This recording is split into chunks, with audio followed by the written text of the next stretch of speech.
Bom, estamos ansiosos também agora por ouvir a doutora Yara Antunes Viana, é diretora substituta da SECAF, das Câmaras de Conciliação da AGU, não é? Que é uma novidade que existe desde 2007, ou seja, não é tão novidade assim, são 9 anos, e estamos ansiosos por por ouvi-la compartilhar da sua experiência, e deixaremos as questões para o final dessa mesa, não é? Bom, então, com a palavra, a doutora Yara Antunes Viana. Boa tarde a todos os colegas, boa tarde aos componentes da mesa, que eu cumprimento especialmente na pessoa da doutora Cláudia Carrali. Antes de tudo, eu tenho que dar um esclarecimento sobre a minha presença aqui. Na verdade, quem estaria aqui seria a doutora Márcia, atual diretora da SECAF, e ela teve um compromisso de última hora, pediu para eu vir aqui, pediu para falar especialmente sobre a SECAF, e o doutor Felipe já adiantou um bocado, enfim, mas aí vocês saem bem especialistas sobre a SECAF, que é um órgão que é um importante ator no âmbito da administração pública federal, quando o assunto são os meios consensuais de solução de controvérsia. A primeira vez que eu ouvi falar sobre a Câmara de Mediação, Conciliação e Arbitragem, que na época ainda não era de mediação, foi por volta de 2008. Na época, eu trabalhava na CDA, que é a Coordenação da Dívida Ativa, mais especificamente na coordenação do FGTS. E eu conversava com um colega da CAT, Coordenação de Assuntos Tributários. Na ocasião, aqueles que estão aqui há mais tempo, como eu, haviam sido criados uns grupos de estudo, e um dos temas era a transação tributária. Esse era o meu assunto com um colega, e, num dado momento, ele me disse que havia sido recentemente criada a SECAF. Eu fiquei super empolgada com a ideia, assim, primeiro porque sempre me soou muito estranho que a União litigasse consigo mesma, né? Eu entendo que quando o Poder Executivo, um órgão do Poder Executivo, propõe uma ação judicial contra uma outra entidade também do órgão da administração pública, de algum modo ela está abrindo mão da sua autonomia, né? Por quê? Porque está transferindo para outrem o poder de decidir sobre si mesmo. Além disso, eu já começava a fazer algumas críticas sobre uma coisa que eu entendo que é uma excessiva judicialização do poder.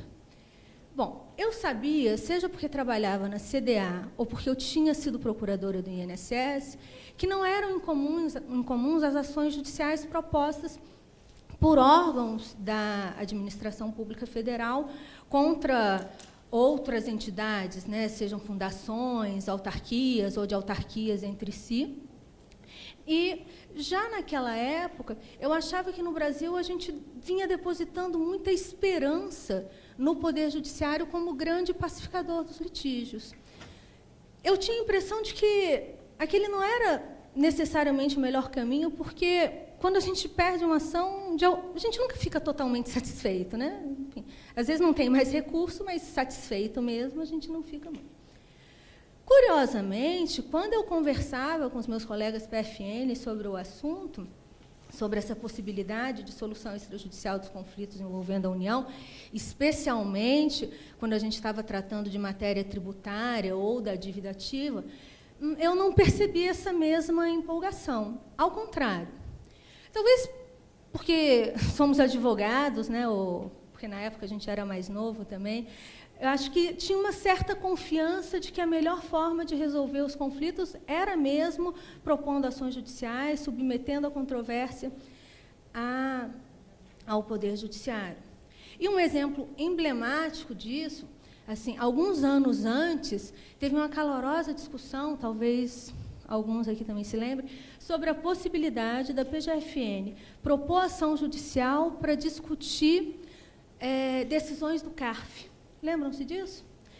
Houve um parecer da PGFN falando que a gente podia propor ações, né, tentando anular ou discutindo o mérito das decisões do CARF. Salvo engano, a gente chegou a propor algumas ações nesse sentido.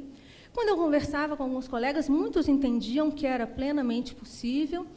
Ao fim, essa tese foi vencida aqui internamente, mas eu acho que ela demonstra essa crença mais ou menos comum à época, mais que hoje, de que cabia, sim, ao Poder Judiciário dar a palavra final com relação a qualquer conflito, ainda que interno da administração pública. Vejam vocês que eu estou falando de um período relativamente curto de tempo, menos de uma década, isso. E agora a gente está aqui, em 2016, num painel que fala de meios consensuais de solução de controvérsia, e essa ideia de solução de conflitos no âmbito da administração pública, de soluções de conflito não judiciais, já não é mais tão estranha, né? Ao contrário, há um forte movimento em favor da autocomposição, e o CPC, assim como a nova lei de mediação, são emblemáticas nesse particular. Eu fiz essa introdução para ressaltar exatamente isso. Houve uma mudança cultural significativa, bem relevante, num período muito curto de tempo, e eu entendo que a AGU vem atuando como um sujeito dessa transformação, especialmente por meio da SECAF. O Dr. Felipe até já ajudou a gente a ver um pouco sobre isso. A partir de agora, meu plano era falar, na verdade ainda falar do histórico, né? Assim, o Dr. Felipe já deu uma antecipada, mas eu falo muito brevemente. Você passa para mim, por favor? A Lei Complementar 73, de 93, ela já previa, desde a sua edição, que era atribuição do advogado, é a atribuição do Advogado-Geral da União, prevenir e dirimir as controvérsias entre os órgãos jurídicos da administração federal. Vejam, esse dispositivo está aí desde 93. Eu, pessoalmente, não tinha percebido aquela época daquelas minhas conversas, eu sequer tinha me dado conta de que havia isso, né?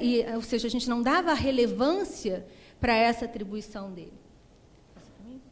Bom, aí, conforme a gente já viu, em 2007, a SECAF foi criada, né, com a finalidade de promover o deslinde em sede administrativa de controvérsias de natureza jurídica entre órgãos e entidades da administração federal, por meio de conciliação ou arbitramento no âmbito da Advocacia Geral da União. Aquilo que a gente viu. Ela surgiu, a SECAF, para resolver conflitos internos da administração pública federal. Em 2008, essa competência foi ampliada, sendo possível também tratar de controvérsias com os estados. Logo em seguida, foi possível também tratar de controvérsias com municípios que fossem capitais ou aqueles que tivessem mais de 200 mil habitantes.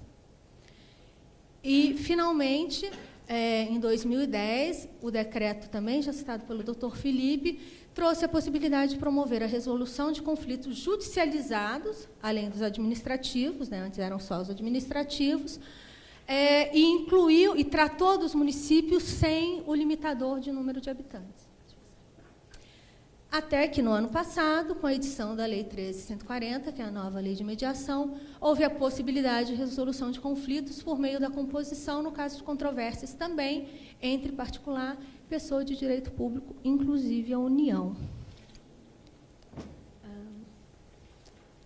Bom, vale registrar o seguinte, que a Lei 13.140 é um marco para a gente, né? Ela tem um capítulo dedicado à autocomposição de conflitos, em que a pessoa jurídica de direito público é parte, e, em alguma medida, incorpora práticas adotadas pela SECAF.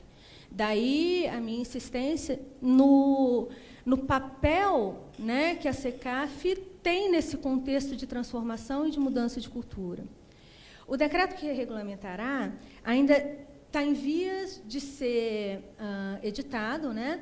Então, ainda vige o decreto 7.392, que tem as atribuições da SECAF. O Felipe também já falou para a gente. Eu só queria ressaltar o seguinte, que existe um exame de admissibilidade dos pedidos de resolução de conflito, né? Esse pedido ele pode partir dos órgãos dos outros entes da federação, ou o Poder Judiciário também pode encaminhar controvérsias para serem conciliadas, e ainda os próprios órgãos da administração federal podem ter essa iniciativa. Há conciliadores que buscam se informar sobre os conflitos e atuam de forma imparcial, tá certo? Isonômica e confidencial. Eles têm poderes para requisitar informações, né, que auxiliem na busca de uma composição. E, não havendo composição, cabe à SECAF elaborar um parecer para ser submetido ao advogado-geral da União nas hipóteses de cabimento de arbitramento. Além disso, eu gostaria de ressaltar que, mesmo na pendência de decreto regulamentador, já é possível considerar que a Lei 13.140 ampliou a competência da SECAF, na medida em que ela estabeleceu, no artigo 31, as competências das câmaras de conciliação e prevenção, né, e saltam aos olhos duas novidades. A primeira, o fato de que as câmaras passam a ser, que a Câmara passa a ser também uma câmara de mediação.